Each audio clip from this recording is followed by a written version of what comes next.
Hi, welcome to this week's Wisdom Wednesday. Hi everyone, Manmeet Chowdhry from Optimum Performance Solutions here, with a little bit of a different background this week. Yes, I am in a plane and I am traveling to Delhi in India to launch the Optimum Performance Foundation Level 2-day workshop, and I'm very inspired. So I thought, well, why not bring you this week's Wisdom Wednesday from here up in the sky. So this week's Wisdom Wednesday is inspired by a few events that I went through last week. Now, sometimes I have students or I have clients, they're one and the same thing, but they think that because I teach managing emotions, I probably never have any emotions or never have any judgments on other individuals. Well, let me break that illusion right now. I have a tool that I have learned and spent many years learning called the Demartini Method that allows me to manage my emotions just as much as it does when I teach it to others for them to manage their emotions. So last week I got a bit challenged by a certain individual who had penalized me financially, specifically, for somebody else's action. And what I did is that was very specific, and one part of the Demartini Method is looking at the very thing that you're resenting in somebody else. Where do you do it? Now, at first we tend to go, well, no, I don't tend to do that, and you'll resent the other individual. But I choose to look at certain things and go, okay, well, how do I process this so that I see that individual as no different to me, and that I'm not letting them run my life, I'm actually running my own by managing my emotions. So the first thing I did, a part of the Demartini Method, is asking where and when have I displayed or demonstrated the same or similar trait, action, or action that I'm perceiving that individual in to be negative. So because it was specifically to do with financially penalizing me, I started there. I looked at where and when have I financially penalized somebody for someone else's actions. And then I looked at where have I just penalized someone for someone's actions, and looked broadly. Boy, did I find a lot of moments where initially I was like, I'm not sure I've actually done that financially to people, but did I find them? Sure I did. Until I saw that there was no difference between me and this specific individual. And I was able to put that individual in my heart to go, okay, there's no difference here, but clearly them pushing my buttons was waking me up to something in myself that I hadn't actually learned to love yet. When I got to that point, clearly when sometimes we own that we've done something, what happens is, because we're resenting it in the other individual, there tends to be hidden guilt and shame when it's something we resent. When it's something we admire, there's hidden pride within ourselves that then comes to the surface. Now, the moment I saw that where I'd done this to individuals, I had some guilt for doing it to them, or if I'd done it to myself, I had some shame, I asked another question from the Demartini Method to dissolve this guilt and shame, which is, when I was displaying and demonstrating this specific trait, action, or inaction, how did it serve them and or me?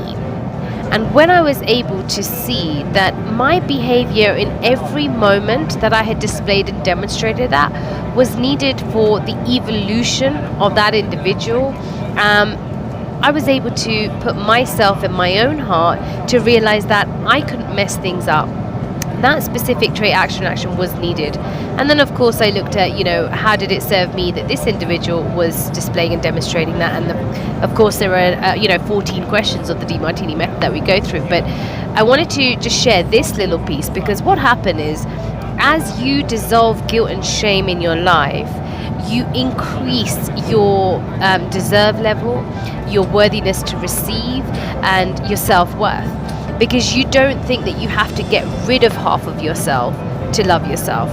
I like to say the full sentence of, you don't need to get rid of half of yourself to fully love and appreciate yourself. Because we don't tend to appreciate ourselves, we depreciate ourselves when we think we haven't done something, when we think we've done something that hasn't served. Now, in that moment, when I looked at certain individuals that I had felt and perceived guilt towards, the moment I dissolved guilt towards a certain individual, I had a text from them, and it was a client who wanted to work with me again. Another random client said that they wanted to work with me. Again, just some other stuff had come up and they'd like to work with me.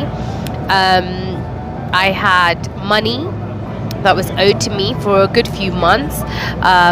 That was promised to me on that day and came through a few days later. And then right up until yesterday, when I was packing for my flight, I found quite a bit of money in one of my handbags that I decided to change because I was, going on the trip, as you do, ladies, you know what I'm talking about. And I realized that, when Dr. Demartini has previously spoken about the fact that when you dissolve guilt and shame, your worthiness increases because you don't feel like what you've done in the past has caused somebody more pain than pleasure, more drawback than benefit, and in that moment you see how it served.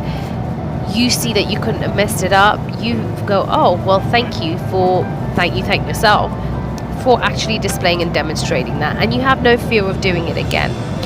And that's what is so key about when you dissolve guilt and shame, increasing your deserve level. Now, when I first learned the correlation between guilt and shame and finances, I encourage you to do this. I made a list of my whole life in ages between 0 and 10, 10 to 20, 20 to 30, and then I stopped. Okay, I'm 30 years young now, and 30 to 40. And then I looked at where specifically do I perceive I have displayed or demonstrated something that did not serve another individual. And I looked at how it did. I asked the question, how did it benefit them? How did it help them grow in that moment? What insights do they get? Who do they get to connect with? Until I was grateful for myself displaying and demonstrating that and not having a need or desire to want to change that behavior in myself. So take the moment this week and take a look at anything that you perceive you've done to somebody that you thought was painful, more than pleasurable to them, and ask yourself, how did it serve? And just as you do that and bring your own perceptions into your heart and you feel that gratitude for yourself, notice what might happen to opportunities coming your way, finances coming your way in the next few weeks, months, as you keep doing it.